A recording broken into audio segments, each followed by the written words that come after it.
నమస్తే సార్, నా పేరు ప్రసాద్. మాది విజయనగరం. విజయనగరంలో ఎంతో ప్రసిద్ధిగాంచిన గంట స్తంభం దగ్గర నేను ప్రాంక్ వీడియోలు చేస్తా. అందరితో అల్లరిగా సరదాగా నవ్వుతూ ప్రాంక్స్ చేస్తూ 70,000 మంది ఫాలోవర్స్ని, వారి గుండెల్లో స్థానాన్ని, వారి ప్రేమని పొందాను. యాక్చువల్లీ పుట్టింది వైజాగ్, పెరిగింది విజయవాడ, చదువుకున్నది విజయనగరం. అండ్ టూరిజం డిపార్ట్మెంట్లో, అంటే విజయవాడలో ఉన్న టూరిజం డిపార్ట్మెంట్లో 7 సంవత్సరాలుగా వర్క్ చేశాను. అండ్ ఒక కామన్ మ్యాన్ అంటే ఏంటి అంటే, వాళ్ళ తండ్రి పట్టించుకోకపోగా వాళ్ళ తల్లి తన కష్టం మీద తన 3 పిల్లల్ని పంచితే కాయా కష్టం మంచి చెడ్డ తెలిసిన ఒక మనిషిగా ఒక బిగ్ బాస్ సీజన్ 10లో నాకు ఒక అవకాశం ఇస్తే, ఒక కామన్ మ్యాన్కి ఇంత బాధ ఉంటుందా అని మీ యొక్క బిగ్ బాస్ 10 మీరు ఎంత అయితే ఎక్స్పెక్టేషన్ పెట్టుకున్నారో దానికి మించి నేను ఒక పర్ఫార్మెన్స్ చేయగలను కోరుకుంటున్నాను. అండ్ ఈ ఒక కామన్ మ్యాన్కి మీరు కానీ అవకాశం ఇస్తే, నాకు కూడా ఒక అవకాశం, బిగ్ బాస్ లోపలికి వెళ్ళే అంత అవకాశం అవసరం లేదు.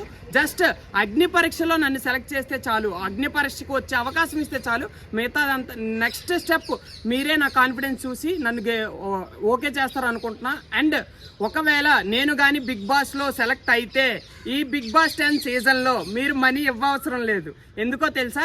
10 మందికి అన్నం పెట్టాలి, 10 మందికి సాయం చేయాలంటూనే నా ఇన్స్టాగ్రామ్ జర్నీని నేను స్టార్ట్ చేశాను. చాలా మందికి ఇప్పటికి నాకు తెలిసి దగ్గర 2,000-3,000 మందికి అన్నదానాలు చేస్తూ, పునర్విక అనే పాప విషయంలో కూడా విజయనగరం తరపు నుంచి నేను నుంచొని సోషల్ సర్వీస్ దగ్గర 2 లక్షల రూపాయల వరకు సాయం చేశాను. అండ్ నా గొప్ప ఆశయం అనాథాశ్రమం, విజయనగరంలో అనాథాశ్రమం కట్టాలని. మీరిచ్చే రూపాయి మీద నాకు ఆశ లేదు. ఆ రూపాయి నా సొంత ఖర్చుకి ఖర్చు పెట్టుకోను. నాకైతే డబ్బుతో అవసరం లేదు, కానీ నా ఆశయానికి మాత్రం ఆ డబ్బు కావాలి. విజయనగరంలో ఒక అనాథాశ్రమం కట్టాలి, 10 మందికి అన్నం పెట్టాలి అనే ఒక గొప్ప ఆలోచన అయితే నాకు ఉంది. అండ్ ఒక కామన్ మ్యాన్ని మీరు ఎందుకు సెలెక్ట్ చేస్తున్నారో అని అడిగితే నాకు తెలియదు, కానీ ఒకవేళ నన్ను కానీ సెలెక్ట్ చేస్తే, ఆల్రెడీ విజయనగరం నుంచి ఒక అబ్బాయి వచ్చి కప్పు గెలుచుకొని వెళ్ళాడు, మళ్ళీ విజయనగరం నుంచి ఇంకో అబ్బాయికి అవకాశం ఇస్తారా అనే ఆలోచన అయితే నాకుంది. యాక్చువల్లీ ఆల్రెడీ విజయనగరం నుంచి ఒక అబ్బాయి వచ్చి కప్పు గెలిచాడు. ఈసారి విజయనగరం నుంచి మళ్ళీ ఇంకో అబ్బాయి వస్తే చరిత్రను సృష్టిస్తాడు. మర్చిపోవద్దు సార్, ఒక అవకాశం ఇవ్వండి అని అందరూ అడుగుతారు. ఇది నా ఇన్స్టాగ్రామ్ ప్రొఫైల్, ఇది నా యూట్యూబ్ ప్రొఫైల్, అండ్ ఇది నా ఫేస్బుక్ ప్రొఫైల్. ఒక్కసారి నా ఇన్స్టాగ్రామ్ చూడండి. అండ్ ఎంతోమంది ప్రేమానురాగాలు, 10 మందికి సాయం చేస్తాడరా, సోషల్ సర్వీస్ ఉందిరా.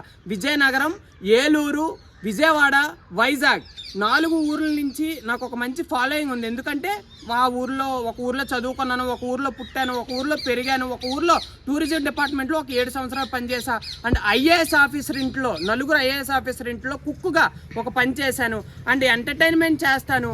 అండ్ ఎలాంటి పర్వాలేదు, ఫిజికల్గా స్టామినా కూడా ఉంది, ఎలాంటి గేమ్స్ అయినా ఆడతాను.